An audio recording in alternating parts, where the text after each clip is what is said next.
Hey everyone, welcome to Cider Week Finger Lakes 2020. It is Tuesday. We are off and running. We're having an amazing week so far.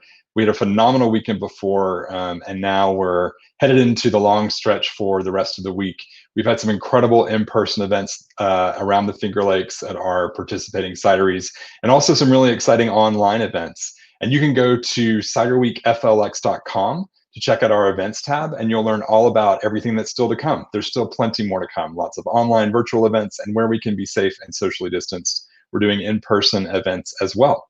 So I'm really excited to introduce to you Jenna Levita and Victor Pultines from Lake Drum Brewing. They are going to be doing for us today a literal virtual orchard tour and some tasting, maybe, guys. So it looks like they have a little friend there with them.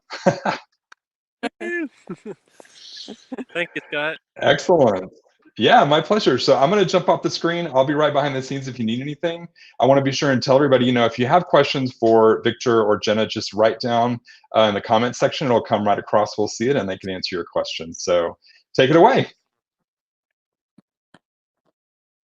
Okay. Thanks, guys. Thanks, Scott. Our first virtual tour here. This is pretty exciting and pretty nerve-wracking. Not something we do all the time. But this is Victor Pultines and Jenna Levita from Lake Drum and Pia Pultines. So we opened Lake Drum about 6 years ago. It'll be 6 years in November, so a while ago, but what feels like yesterday. And 3 years ago this month, we actually purchased this property over here in Waterloo. It's 5 miles from Geneva, 5 miles east, Stark Street Gardens. It's the home of a historic flower garden where they were growing flowers and selling them in greenhouses since 1850. Our house is 1850. There's only been a handful of people that have owned this property. And we kind of ended up getting this property just because we needed some extra storage space for cider production and for our growing mission. We were really looking just at pole barns. Ended up finding this property though, and kind of couldn't say no to it just because of everything that was on it, even though it was more than we could take ourselves. But over the last 3 years, we've done a lot and still have a lot of things we have to do. But we owe credit to the people that have come before us that worked on this property. The previous person, John, worked at the Cornell Experiment Station, and he experimented with a lot of different plants and biodiversity here on the property. And so that's one of the things that we just wanted to highlight before we go any farther, and we will be highlighting again in our virtual tasting on Thursday, is just learning from some of the people that came before you, because a lot of farming has had, while it's great to innovate and think of new ways, a lot of stuff that we've learned have come from people that have come before us, especially indigenous people with their native and cultural practices. But farming especially is something that we've borrowed from those traditions, and we need to be giving credit back to the people that came before us that taught us how to do these really great agricultural experiments like permaculture, like biodiversity, like a healthy ecosystem that can support itself in the habitat. So yeah, I guess we just hope to continue that tradition. We're so grateful to the Native people that have taught us about and set us up for success in growing things, and hope to learn more from their cultural practices and their agricultural practices. Yeah. So we're gonna walk back into the orchard now. And before we get started with our talk on planting apple trees and how to go about doing that if you're a new grower, Victor's just going to share some of his backstory on Mission Hill in Boston and how he grew up around apples and in it.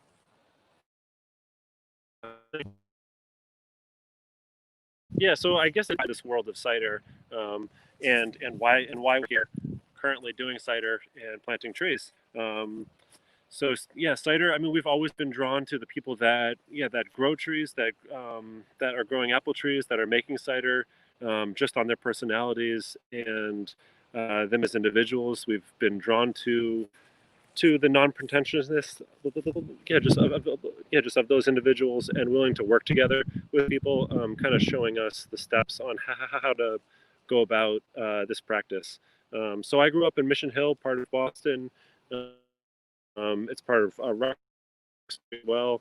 And in the 18th century, like the early 18th century, this this part of Roxbury, like in all, where there were a lot of wealthy folks from Boston that lived, that had big farms, and 19th century, 1800s. Right? Mission Hill was home to the McLaughlin Park now, where there's like a bunch of apple trees, and a lot of those trees are historic trees that have been there for a long period of time.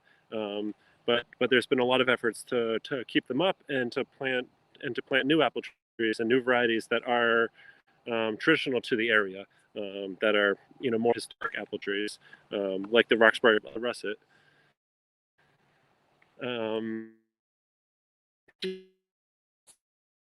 So I'm like in Mission Hill, are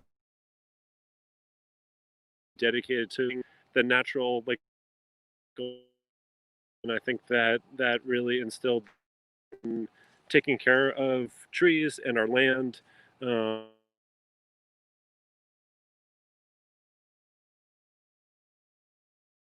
just for as a business side, just in our lives, that it's something to be doing.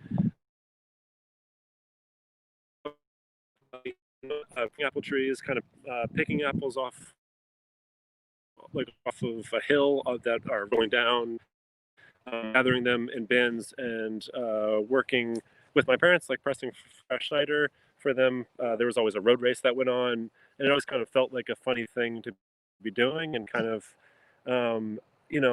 it wasn't something I really fell in love with until much later. And now seeing what they're doing, and seeing how this is still something that goes on like every year, and how it's not only has it just caught on and become a trendy thing, just pressing your own cider and making cider, but it's like it's across the world, and it's really nice to see that.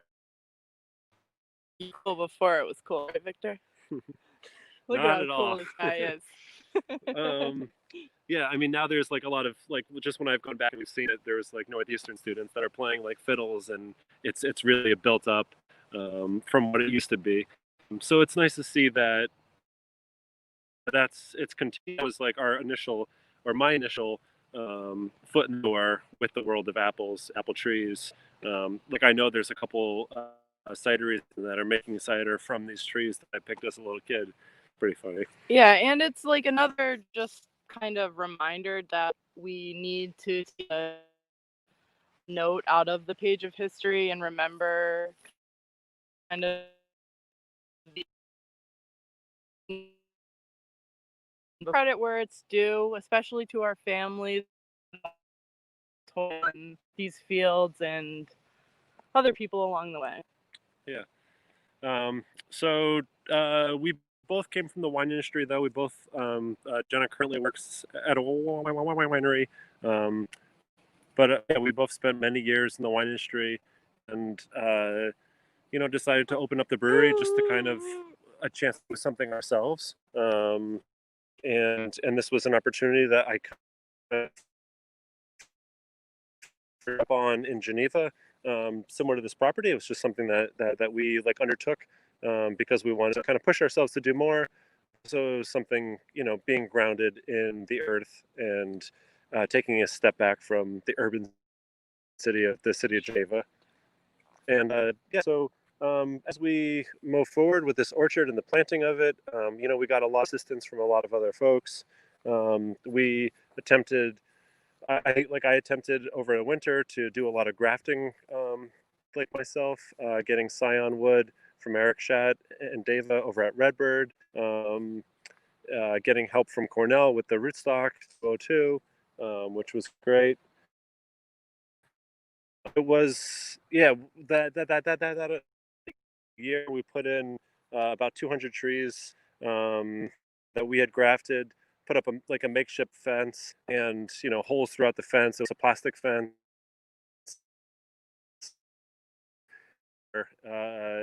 A good amount of the trees survived. We lost a lot.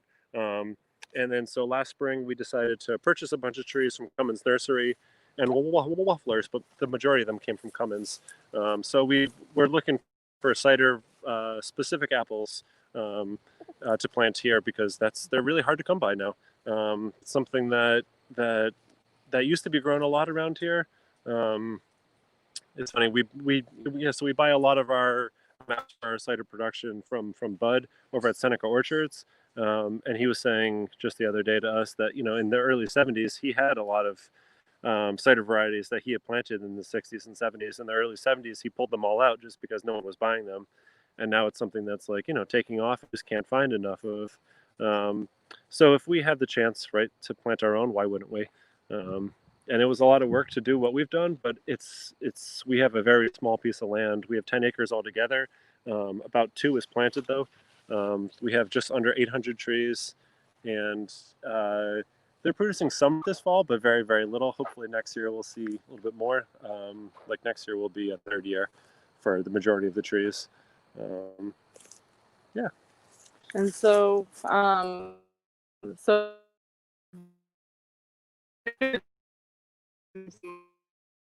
do some of this planting with us and up. And I guess we'll just show you a tree basically. And if you are starting to plant some of your own trees,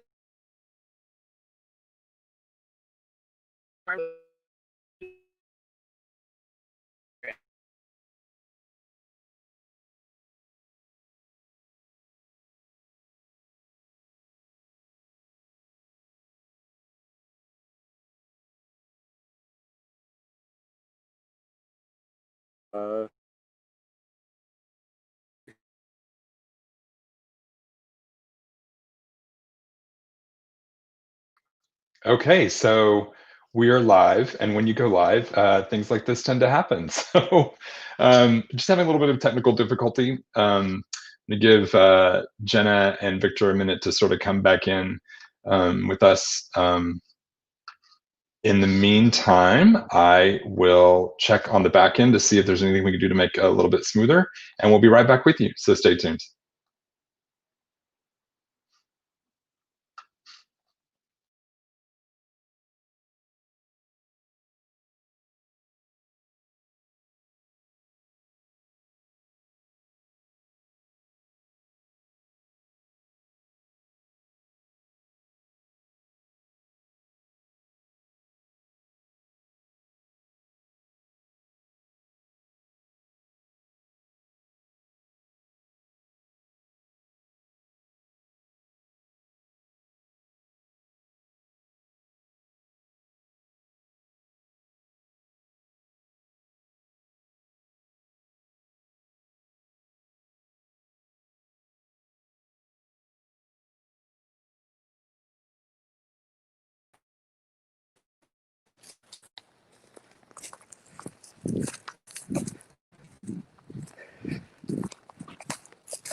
okay. All right, I think we're back. All right. So I guess we don't have too good of service in the middle of the field. So we're just going to talk to you right here about our apple trees. Yeah, that sounds great, Jen. It seems like I when don't you know what it's stay like. sort of stationary. Wait, say what? I was going to say it seems like when you're more stationary that the signal's a little bit stronger. Okay. Yeah. So I wonder when we were broken off. Yeah. But yeah, it's a 10-acre piece of property, and there's a lot of trees back there, and they're beautiful, and there's a lot to see. And I guess because of COVID, we kind of like always foresaw maybe a little bit of this happening, doing these tours, not virtually, of course, but eventually once they're a little bit bigger, it'd be nice to have people out here constantly and to have kind of more special events going on in this space.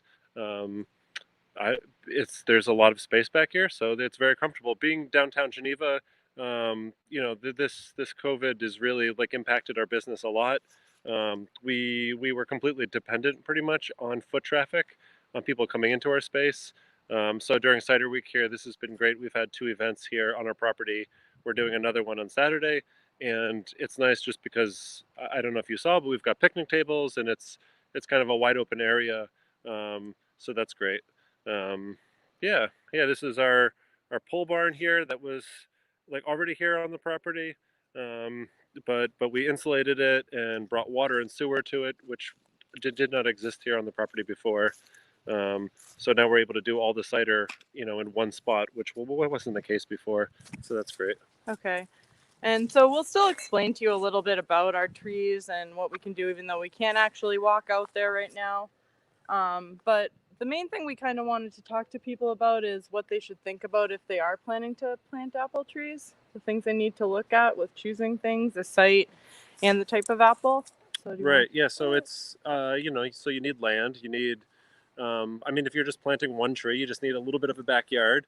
But of course, with one tree, you always need a pollinator. But a pollinator could be, a crabapple tree that's planted on the city property or planted somewhere, a quarter of a mile away. Yeah, so as long as don't think you can't do it just because of where you live. Look at the Boston situation. Yeah. Well, it's the importance of pollinators. One of the great things that we did here on this property was we invited 2 different beekeepers to be on the property. And one of them, Sam Capiello, has done a great job with his beekeeping in that he really believes in the longevity of the bees.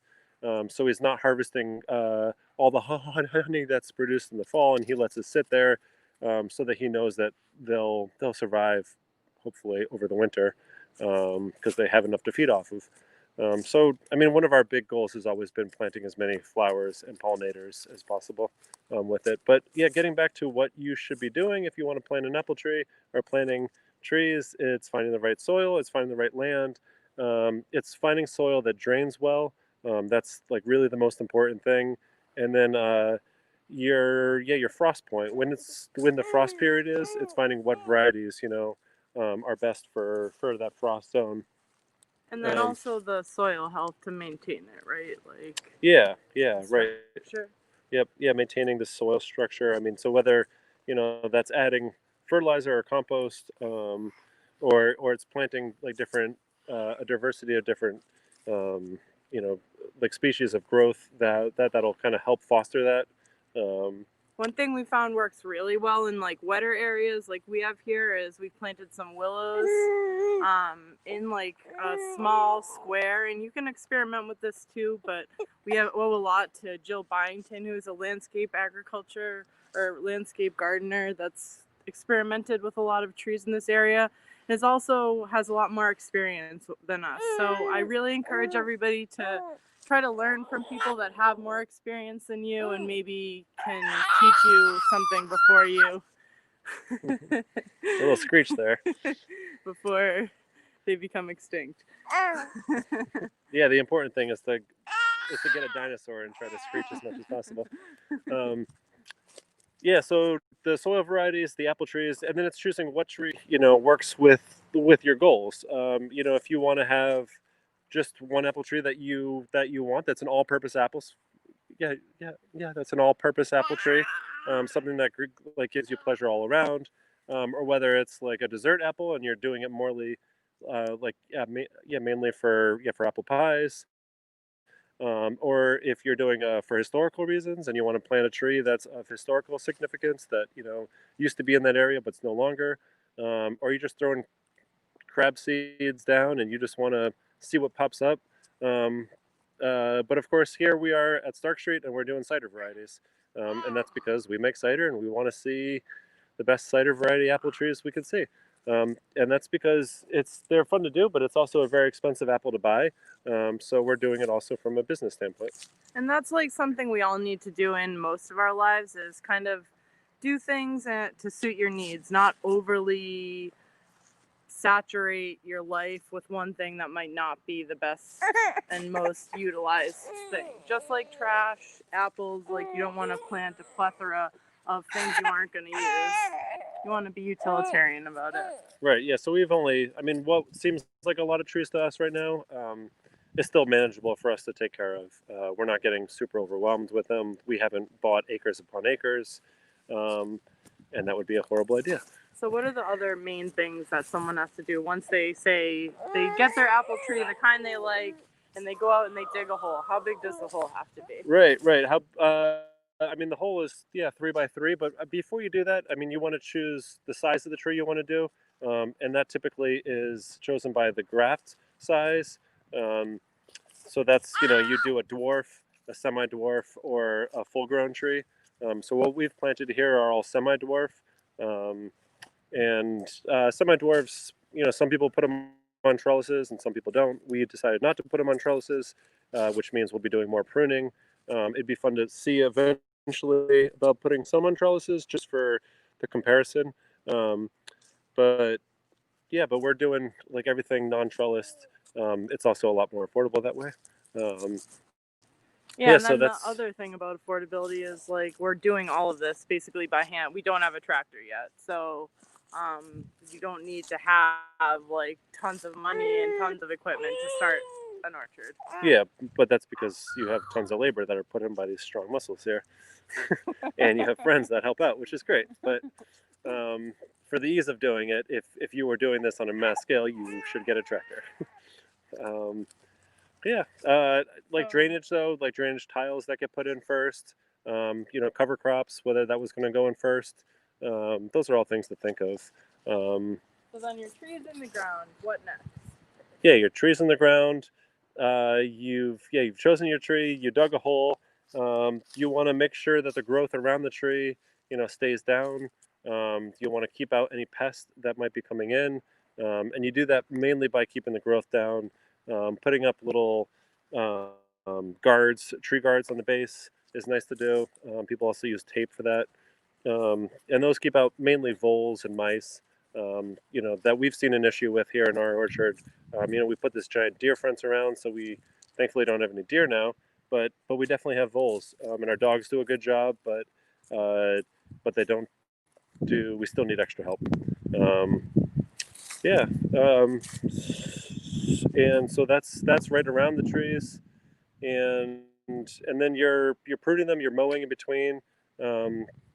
I mean, apple trees are one of the hardest things to grow to actually continue to produce fruit.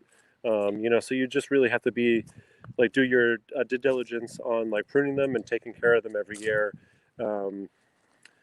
Like apple trees, it's rare for them to produce like every single year. I mean, typically they'll produce like a heavy crop one year and then like a lighter load the next year. Some varieties do produce every single year, but that is pretty rare. So it is one of the funny things about farming apple trees is just that you don't really get a consistent crop with the amount of work that you're doing. Okay. Yeah. So I guess the next thing since we can't really show you, we seem to be having trouble with our signal with going into the orchard, which you can kind of see back there. It just always looks like this, just golden at the golden hour. It's a beautiful beckoning path. Just kidding, it really doesn't always look like that. But we do have these great stumps of wood here that we're going to try our cider on. Really set the mood for everybody. And the two that we're going to try today are the Funk and our Pippin Aint Easy. And we'll do the Funk first, which is made primarily from doggo crabs, which is so trendy right now. But we like these apples because they're really small and they tend to make a juice that's kind of pinkish hued, which is really cool. I don't know if you can see it. So this is the Dalgo, or it's the Funk, I guess is what we call it. And the reason it's funky is because we had a pretty long fermentation that was pretty cold, and then we actually we did 3 separate fermentations. So one had a lot of skin contact, one had a little bit less, and then one we had a lot of lees added back to it, and we stirred the lees a little bit for mouthfeel. So, oh, and then we also, the other reason why it's actually funky is because we inoculated this with Brettanomyces, which is actually a spoilage yeast in a lot of red wines from the old world. But if you can use it kind of as a layering technique, it doesn't come over too Band-Aid tasting, and is really nice in a cider if it's not over the top. So what we like about this is it's really good with oh, I better not try it. It's really good with cheese and lighter fare, but it's not something you'd want to have an entire glass of. Or That's a lie. You could definitely drink an entire glass of it. Glass. It's fine to drink. It's just not something this is more of something that goes well with blue cheese or cheddar, something that goes well with a stronger cheese. Yeah. That kind of cuts it down a little bit because it's definitely got this very sour, tart, acidic feel to it. But it's got some nice tannins from the crab apples. I mean, that's because it was a very small batch that we did.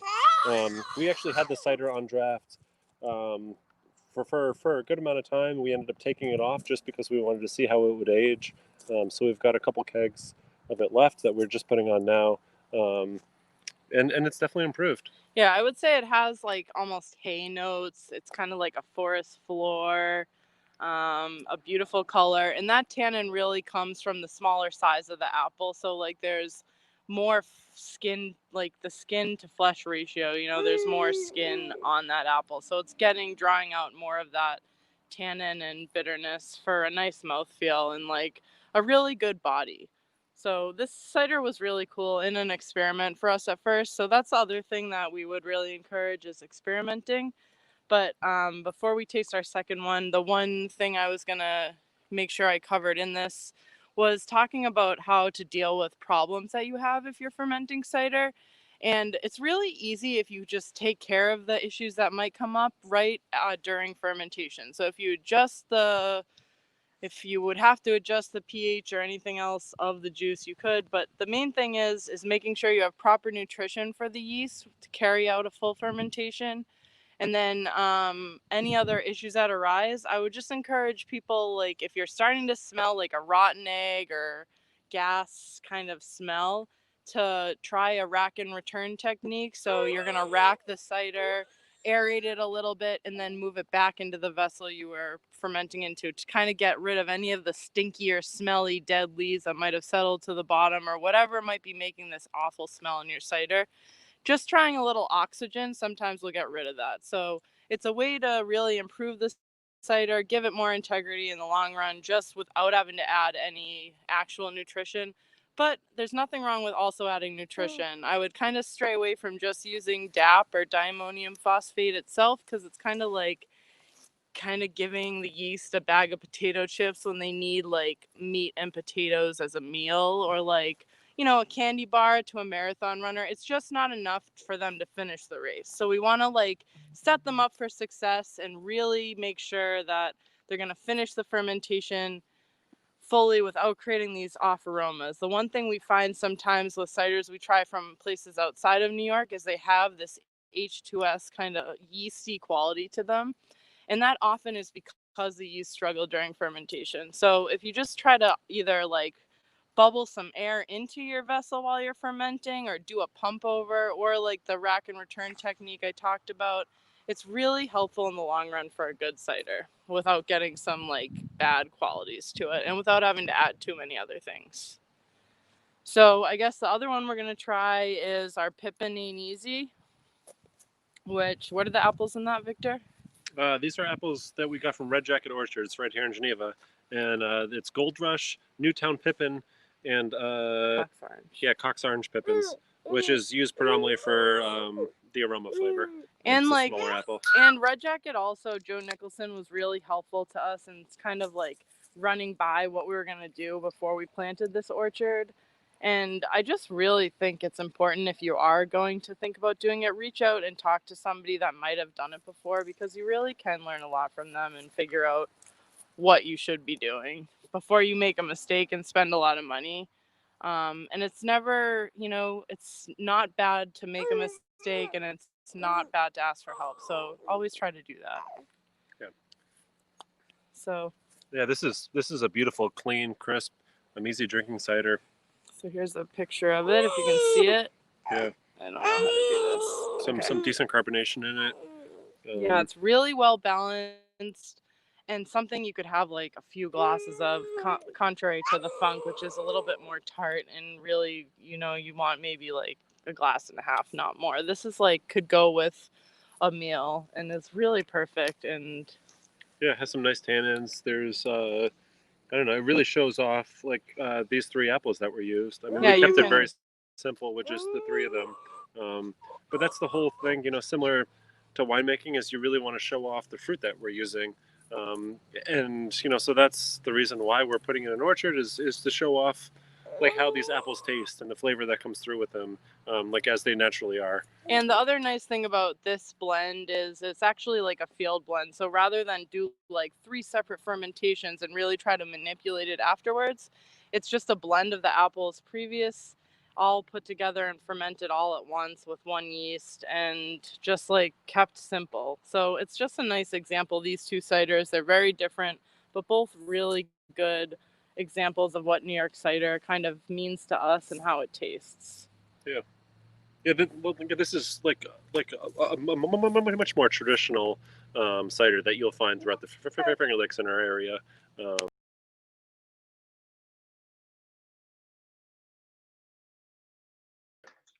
Hello again. It looks like we lost signal.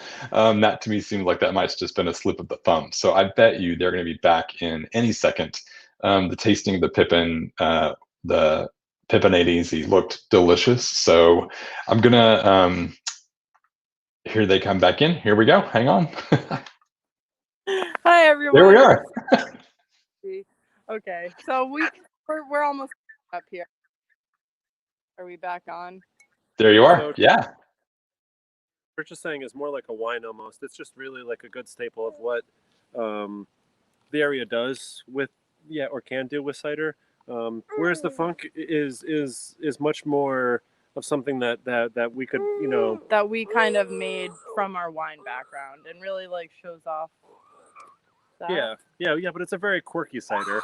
Yeah. It's like something I'm thinking it's a quirky cider that we would, you would see in like a trendy New York City bar, for a bunch of but it's just something that we like to drink, and it's something that like I think you'll see a lot more of, is kind of doing these kind of fun bready ciders in barrels or without barrels.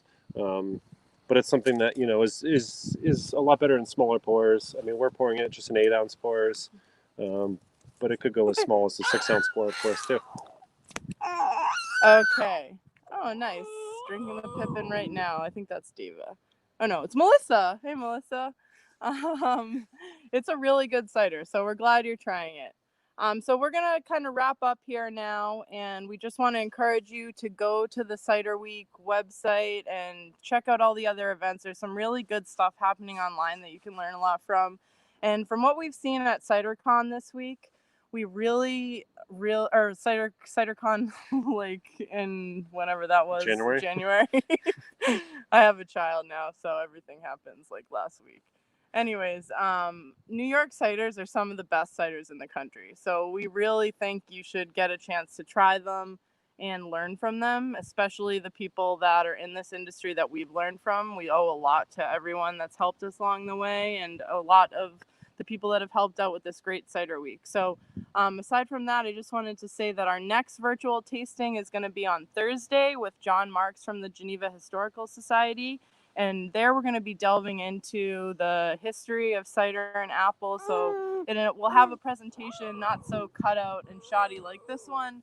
And the other part of that segment is dealing with Native American history, which is a really important history for us to be mindful of, that we've learned so much in the agriculture industry from those people, and we still are learning a lot from them, and we need to keep those traditions alive and keep learning from those that came before us. So with that, we're gonna, in our little dinosaur here, we're gonna turn back over to Scott and look forward to seeing everyone else the rest of Cider Week. Happy Finger Lakes Cider Week. Thank you, guys. Excellent.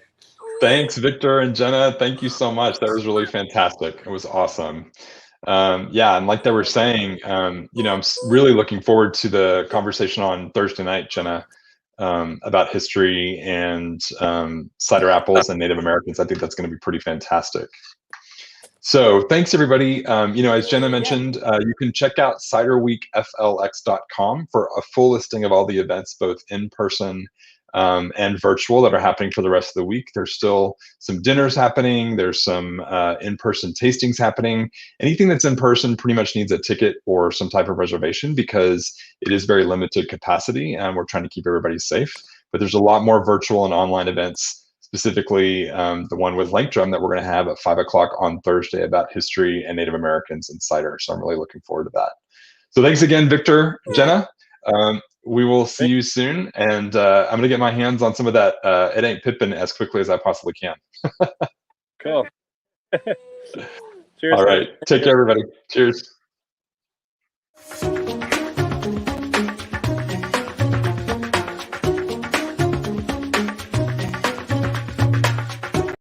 Cider Week Finger Lakes is brought to you by the New York Cider Association and is made possible by the generous support of our sponsors.